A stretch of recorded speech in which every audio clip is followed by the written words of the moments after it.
नमस्कार दोस्तों, स्वागत है फिर से एक और नए वीडियो में। और आज के इस वीडियो में हम लोग देखने वाले हैं क्लास 9th का मॉडल पेपर, जो कि रहेगा आप लोगों का सामाजिक विज्ञान का। और ये जो मॉडल पेपर है ये बोर्ड एग्जाम 2026 के लिए काफ़ी इंपॉर्टेंट है, तो हम लोग इसको देखने वाले हैं। और ये PYQ क्वेश्चन रहने वाले हैं जो कि पूछे जाएंगे एग्जाम में डायरेक्ट। तो चलिए वीडियो को शुरू करते हैं। तो यहाँ पर आप लोगों को क्लास 9th का समय दिया हुआ रहेगा आप लोगों का 1 आवर 30 मिनट, और सब्जेक्ट का है और पूर्णांक टोटल 40 मार्क्स करेगा। कुल प्रश्नों की संख्या 40 रहेंगे। तो चलिए हम लोग देखते हैं क्वेश्चन को। और यहाँ पर पहला क्वेश्चन में आप लोगों से पूछा जा रहा है कि फ्रांसीसी क्रांति कब हुई, मतलब कब शुरू हुई थी। तो ऑप्शन नंबर ए में दिया हुआ है 1776 ईस्वी, बी में है 1789 ईस्वी, और सी में है 1799 ईस्वी, डी में है 1804 ईस्वी। और इसका जो राइट आंसर हो जाएगा ऑप्शन नंबर बी राइट हो जाएगा। और बी में दिया हुआ है 1789 ईस्वी। अब हम लोग बढ़ते हैं नेक्स्ट क्वेश्चन। और यहाँ पर दिया हुआ है क्वेश्चन नंबर 2 में, इसमें पूछा जा रहा है आप लोगों से कि फ्रांसीसी क्रांति में बुर्जुआ शब्द का क्या अर्थ है। ऑप्शन नंबर ए में है कुलीनता, बी में है पादरी, सी में है मध्यम वर्ग, और डी में है किसान। और इसका राइट आंसर हो जाएगा ऑप्शन नंबर सी, और सी में दिया हुआ है मध्यम वर्ग। अब हम लोग देखते हैं क्वेश्चन नंबर 3। और यहाँ दिया हुआ है क्वेश्चन नंबर 3 में दोस्तों, इसमें पूछा जा रहा है आप लोगों से कि कट्टरपंथी जैकोबिन्स ने किस राजनीतिक क्लब की स्थापना की थी। ऑप्शन नंबर ए में है राजभक्त, बी में है उदारवादी, सी में है रूढ़िवादी, और डी में है जैकोबिन्स। और इसका जो राइट आंसर हो जाएगा वो हो जाएगा आप लोगों का ऑप्शन नंबर डी, और डी में दिया हुआ है जैकोबिन्स। अब देखते हैं क्वेश्चन नंबर 4। और यहाँ पर 4 नंबर क्वेश्चन में पूछा जा रहा है आप लोगों से कि नेपोलियन बोनापार्ट ने खुद को फ्रांस का सम्राट कब घोषित किया। ऑप्शन नंबर ए में है 1799 ईस्वी, बी में है 1804 ईस्वी, और सी में है 1815 ईस्वी, और डी में है 1821 ईस्वी। और इसका जो राइट आंसर हो जाएगा वो ऑप्शन नंबर बी हो जाएगा, और बी में दिया हुआ है 1804 ईस्वी। वीडियो पसंद आ रहा होगा तो वीडियो को शेयर कीजिएगा अपने दोस्तों के साथ, और चैनल पर पहली बार है तो सब्सक्राइब कर लीजिएगा ताकि नेक्स्ट वीडियो के नोटिफिकेशन मिलते रहें। और अब हम लोग देखते हैं क्वेश्चन नंबर 5। और क्वेश्चन नंबर 5 में पूछा जा रहा है कि होलोकॉस्ट किससे संबंधित है। ऑप्शन नंबर ए है प्रथम विश्व युद्ध से, और बी में है रूसी क्रांति से, सी में है अमेरिकी क्रांति से, डी में है द्वितीय विश्व युद्ध से। और जो क्वेश्चन नंबर 5 है इसका राइट आंसर हो जाएगा ऑप्शन नंबर डी, और डी में दिया हुआ है द्वितीय विश्व युद्ध से। अब बढ़ते हैं हम लोग नेक्स्ट क्वेश्चन की ओर। और यहाँ 6 नंबर क्वेश्चन में आप लोगों से पूछा जा रहा है इसमें कि भारत की सबसे बड़ी नदी कौन सी है।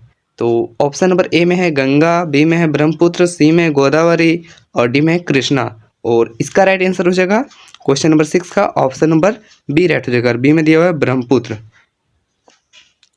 अब हम लोग बढ़ते हैं नेक्स्ट क्वेश्चन। और दोस्तों यहाँ पर क्वेश्चन नंबर 7, इसमें पूछा जा रहा है आप लोगों से कि भारत की अक्षांशीय सीमा कितनी है। ऑप्शन नंबर ए में है 8 डिग्री 4 एन से 37 डिग्री 6 एन, और ऑप्शन नंबर बी में दिया हुआ है कि 8 डिग्री 4 एन से 35 डिग्री 5 एन, और सी में दिया हुआ है 6 डिग्री 8 एन से 37 डिग्री 6, और डी में दिया हुआ है 6 डिग्री 4 एन से 35 डिग्री 5 एन। और इसका राइट आंसर हो जाएगा जो क्वेश्चन नंबर 7 है ऑप्शन नंबर ए हो जाएगा, और ए में दिया हुआ है 8 डिग्री 4 नॉर्थ और से 37 डिग्री 6 नॉर्थ। तो ये राइट आंसर हो जाएगा। अब हम लोग देखते हैं नेक्स्ट क्वेश्चन।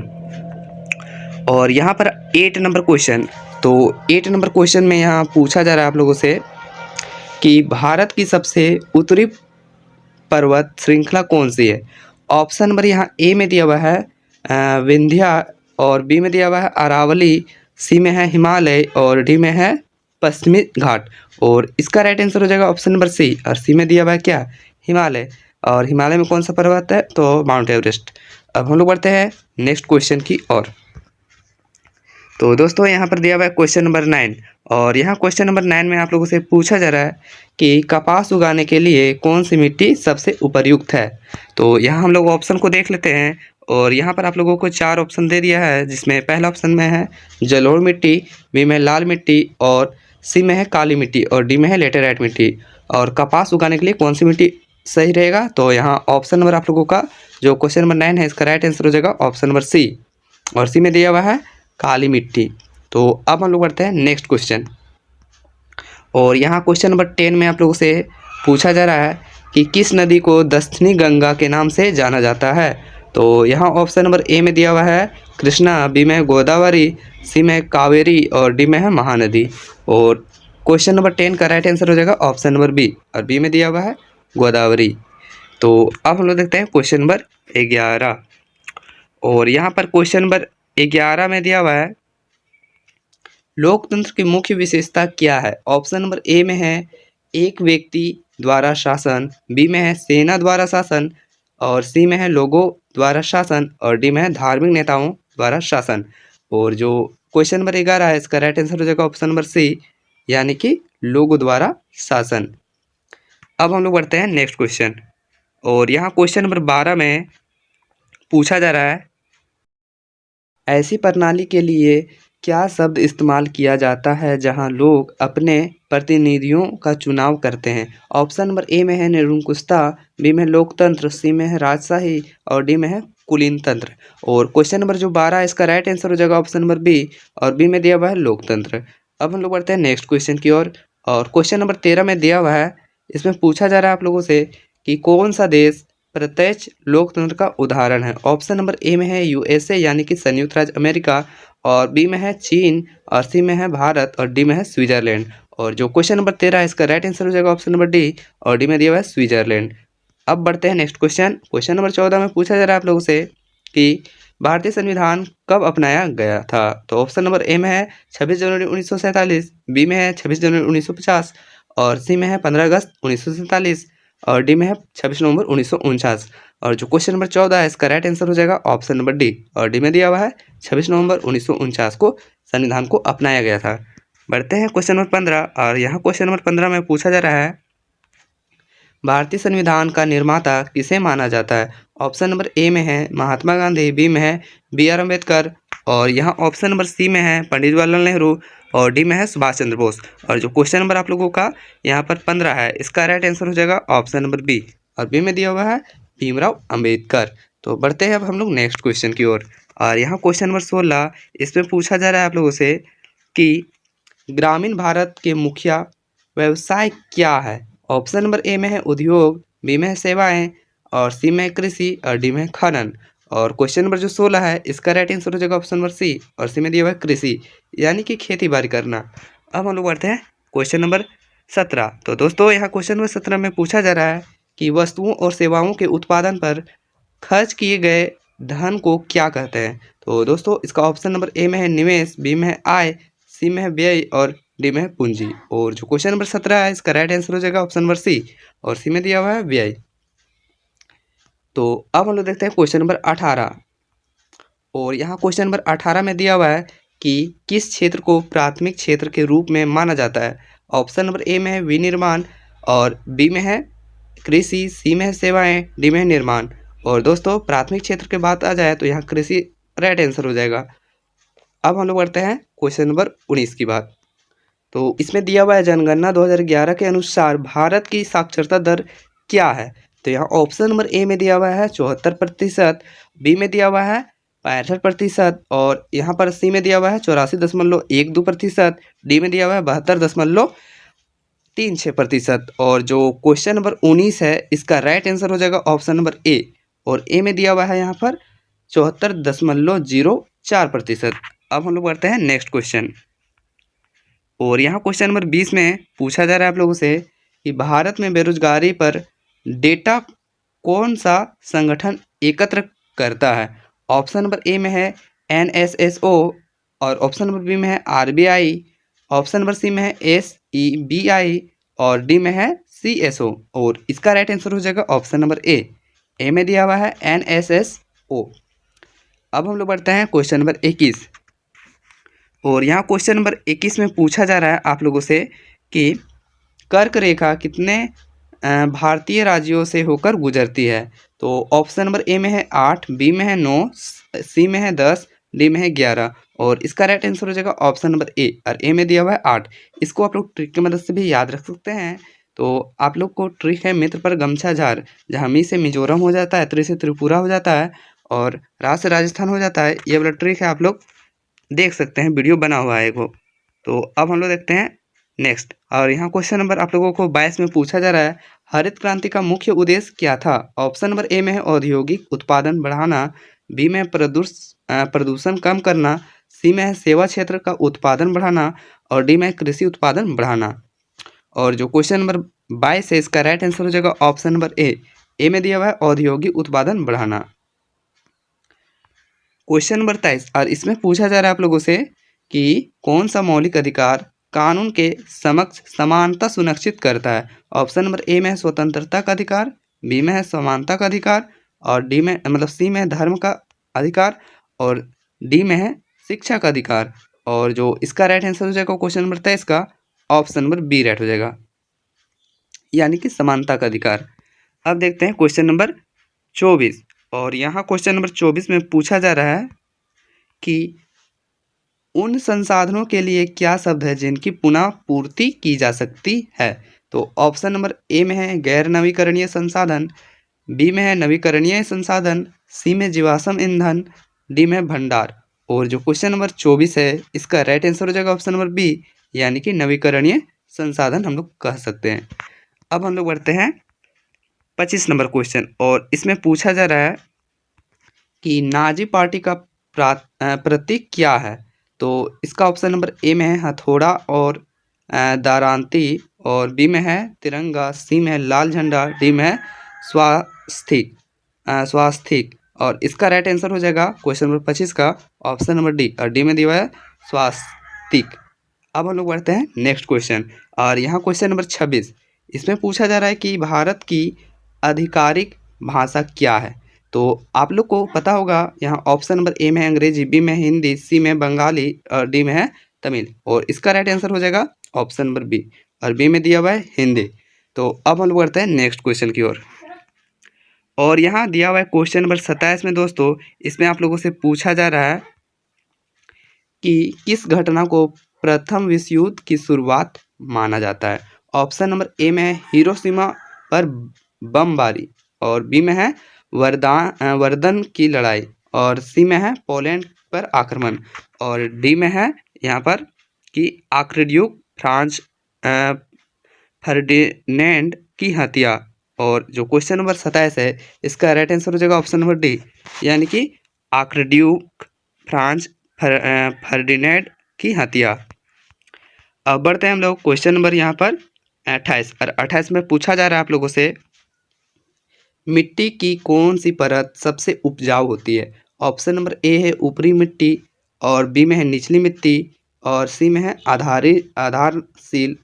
आधारशिला और डी में है रेगोलिथ। और इसका राइट आंसर हो जाएगा क्वेश्चन नंबर 28 का ऑप्शन नंबर ए में दिया हुआ है ऊपरी मिट्टी। अब देखते हैं क्वेश्चन नंबर 29 और 29 नंबर यहाँ क्वेश्चन में दिया हुआ है आप लोगों से पूछा जा रहा है कि भारत में कानूनों के कार्यान्वयन के लिए कौन जिम्मेदार हैं? तो ऑप्शन नंबर ए में है न्यायपालिका, बी में है कार्यपालिका, सी में है विधायिका और डी में है पुलिस। और इसका राइट आंसर हो जाएगा ऑप्शन नंबर बी और बी में दिया हुआ है कार्यपालिका। और नेक्स्ट में दिया हुआ है क्वेश्चन नंबर 30, इसमें पूछा जा रहा है कि ग्रामीण क्षेत्रों में ऊर्जा का प्राथमिक स्रोत क्या है? ऑप्शन नंबर ए में है कोयला, बी में है बिजली, सी में है बायोगैस बायोमास और डी में है पवन। और जो क्वेश्चन नंबर 30 है इसका राइट आंसर हो जाएगा ऑप्शन नंबर सी और सी में दिया हुआ है बायोमास। दोस्तों अगर वीडियो पसंद आ रहा होगा तो चैनल को याद से सब्सक्राइब कर लीजिएगा, क्योंकि और भी मॉडल सेट का पेपर इसी चैनल पे मिलेंगे आप लोगों को। तो क्वेश्चन नंबर 31 और 31 में दिया हुआ है कि वॉल स्ट्रीट एक्सचेंज कहाँ है? ऑप्शन नंबर ए में है अमेरिका, बी में है ब्रिटेन, सी में फ्रांस और डी में है जर्मनी। और जो क्वेश्चन नंबर 31 है इसका राइट आंसर हो जाएगा ऑप्शन नंबर ए और ए में दिया हुआ है अमेरिका। अब देखते हैं क्वेश्चन नंबर 32। दोस्तों यहाँ क्वेश्चन नंबर 32 में दिया हुआ है, इसमें पूछा जा रहा है कि संयुक्त राज्य अमेरिका में श्वेत वासियों द्वारा खेती की कौन सी विधि अपनाई गई थी? ऑप्शन नंबर ए में है स्थानांतरित खेती, बी में है आदिम खेती, सी में है गहन कृषि और डी में है इनमें से कोई नहीं। और जो क्वेश्चन नंबर 32 है इसका राइट आंसर हो जाएगा ऑप्शन नंबर सी, और सी में दिया हुआ है गहन कृषि। अब दिया हुआ है यहाँ क्वेश्चन नंबर 33, और 33 नंबर क्वेश्चन में पूछा जा रहा है आप लोगों से कि गर्मियों में उत्तरी मैदानों में बहने वाली हवा को क्या कहते हैं। ऑप्शन नंबर ए में दिया हुआ है काल बैसाखी, बी में दिया हुआ है लू, और यहाँ ऑप्शन नंबर सी में दिया हुआ है व्यापारिक हवाएं, और डी में दिया हुआ है इनमें से कोई नहीं। और जो क्वेश्चन नंबर 33 है दोस्तों, इसका ऑप्शन नंबर बी राइट हो जाएगा, यानी कि हम लोग लू कहते हैं उसको। अब देखते हैं क्वेश्चन नंबर 34, और यहाँ 34 नंबर क्वेश्चन में आप लोगों से पूछा जा रहा है दोस्तों, इसमें पूछा जा रहा है कि निम्नलिखित में से कौन सा भारत के उत्तर पश्चिमी भाग में सर्दियों के दौरान वर्षा का कारण बनता है। ऑप्शन नंबर ए में है चक्रवाती आदाब, और बी में है पीछे हटता मानसून, और यहाँ पर ऑप्शन नंबर सी में दिया हुआ है पश्चिमी विक्षोभ, ऑप्शन नंबर डी में दिया हुआ है दक्षिण पश्चिम मानसून, और इसका राइट आंसर हो जाएगा जो क्वेश्चन नंबर 34 है, ऑप्शन नंबर सी राइट हो जाएगा, और सी में दिया हुआ है पश्चिम विक्षोभ। तो अब हम लोग देखते हैं क्वेश्चन नंबर 35, और यहाँ क्वेश्चन नंबर 35 में दिया हुआ है दोस्तों कि प्रवास से कौन से क्षेत्र में जनसंख्या की संख्या वितरण को और संरचना में परिवर्तन होता है। ऑप्शन नंबर ए में है प्रस्थान का क्षेत्र, बी में है आगमन का क्षेत्र, सी में है प्रस्थान और आगमन दोनों का क्षेत्र, डी में है इनमें से कोई नहीं। क्वेश्चन नंबर जो 35 इसका ऑप्शन नंबर सी राइट हो जाएगा, और सी में दिया हुआ है प्रस्थान और आगमन दोनों का क्षेत्र। बढ़ते हैं नेक्स्ट क्वेश्चन, और यहाँ क्वेश्चन नंबर 36 में पूछा जा रहा है कि गरीबी रेखा क्या है। तो गरीबी रेखा क्या है, ऑप्शन नंबर ए में है वह रेखा जो अमीर और गरीब को अलग करती है, बी में है वह रेखा जो किसी देश की औसत आय को दर्शाती है, बी में है बुनियादी ज़रूरतों को पूरा करने के लिए ज़रूरी आय का न्यूनतम स्तर, और डी में है आय का वह अधिकतम स्तर जिसके बाद कोई व्यक्ति अमीर माना जाता है। दोस्तों इसका जो राइट आंसर हो जाएगा question number 36, option number C हो जाएगा, और सी में दिया हुआ है बुनियादी ज़रूरतों को पूरा करने के लिए ज़रूरी आय का न्यूनतम स्तर। अब हम लोग बढ़ते हैं क्वेश्चन नंबर 37।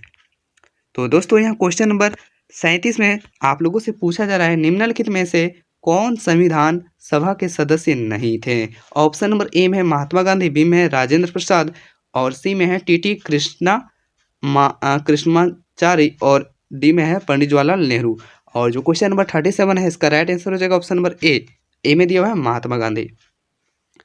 अब बढ़ते हैं हम लोग क्वेश्चन नंबर 38, और यहाँ 38 नंबर क्वेश्चन में पूछा जा रहा है आप लोगों से कि दक्षिण अफ्रीका में रंगभेद का मतलब क्या था। तो ऑप्शन नंबर ए में है लिंग, बी में है धर्म, सी में है जाति, और डी में है आर्थिक स्थिति। और जो क्वेश्चन नंबर 38 है इसका राइट आंसर हो जाएगा ऑप्शन नंबर सी, और सी में दिया हुआ है जाति। अब हम लोग बढ़ते हैं नेक्स्ट क्वेश्चन, क्वेश्चन नंबर 39। इसमें पूछा जा रहा है आप लोगों से कि भारतीय संविधान कब लागू हुआ। ऑप्शन नंबर ए में है 26 जनवरी 1949 ईस्वी, बी में है 26 जनवरी 1950 ईस्वी, ऑप्शन नंबर सी में है 26 जनवरी 1952 ईस्वी, और ऑप्शन नंबर डी में है 26 नवंबर 1950 ईस्वी। और इसका राइट आंसर हो जाएगा क्वेश्चन नंबर 39 का ऑप्शन नंबर बी, और बी में दिया हुआ है 26 जनवरी 1950 ईस्वी।